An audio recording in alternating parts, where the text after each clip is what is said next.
আসসালামু আলাইকুম। আমি এখানে কচু শাক রান্না করব। এটা হলো কচু শাক, রসুন দিয়ে দিচ্ছি, সাথে পেঁয়াজ দিয়ে দিচ্ছি,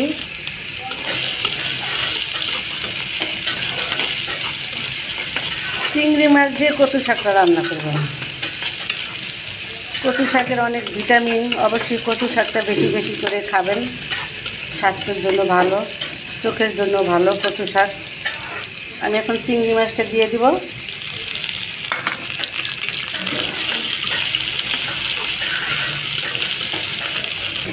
আমি এখানে আস্ত কাঁচামরিচ দিয়ে দিচ্ছি, যেহেতু আমার ছেলে শাকটা খাবে, ছোট ছেলে, ও তো ঝাল খেতে পারে না, তাই আস্ত করে দিয়ে দিচ্ছি কাঁচামরিচ। পরিমাণ মতো লবণ দিয়ে দিচ্ছি।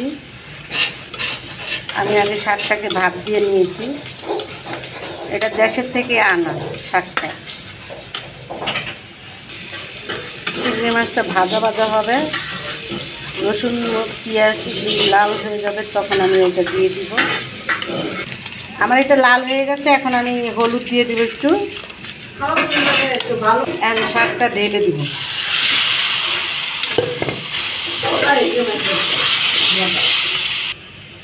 আমি আমার ছেলের জন্য আলাদা একটু উঠিয়ে আমি ওর জন্য আলাদা রেখেছি, আর এটা আমরা একটু ভাজা গুঁড়ামরিচ দিয়ে তারপর এটাকে আমি এখন এখানে ভাজা গুঁড়ামরিচ দিয়ে দিচ্ছি, যেহেতু আমি আস্ত কাঁচামরিচ দিয়েছি আমার ছেলের জন্য।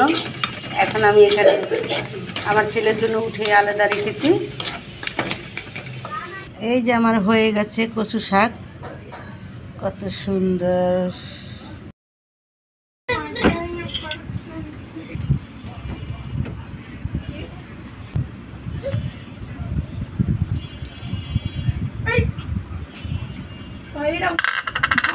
কথা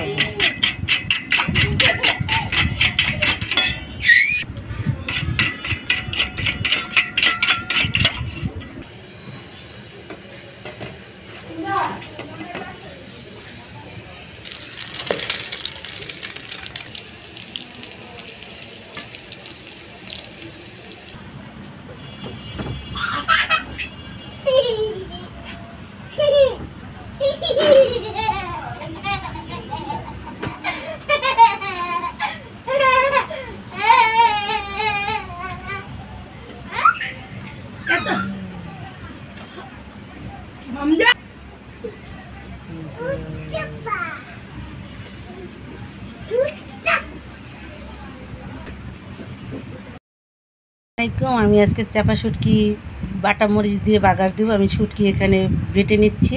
এখানে কড়াই বসাইছি, তেল দিয়ে দিচ্ছি। এখানে শুটকি বেটে নিয়েছি, আর এখানে আছে আমার বাটা মরিচ, এখানে রসুন দিয়ে দিচ্ছি। এখন এখানে আবার পেঁয়াজ দিয়ে দিব। আমি শুটকির সাথে রসুন তারপরে পেঁয়াজ বেটে নিয়েছি আলাদা করে। আমার পেঁয়াজটা এখানে লাল হয়েছে একটু, আমি এই জায়গায় এখন বাটা মরিচ দিয়ে দিব।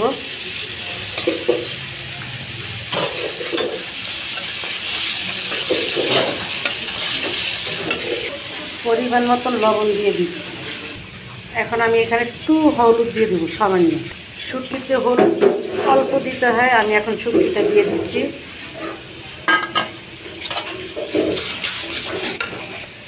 শুটকিতে কখনো আদা বাটা, জিরার বাটা এগুলি কখনো দিবেন না, দিলে শুটকির মজাই চলে যায়।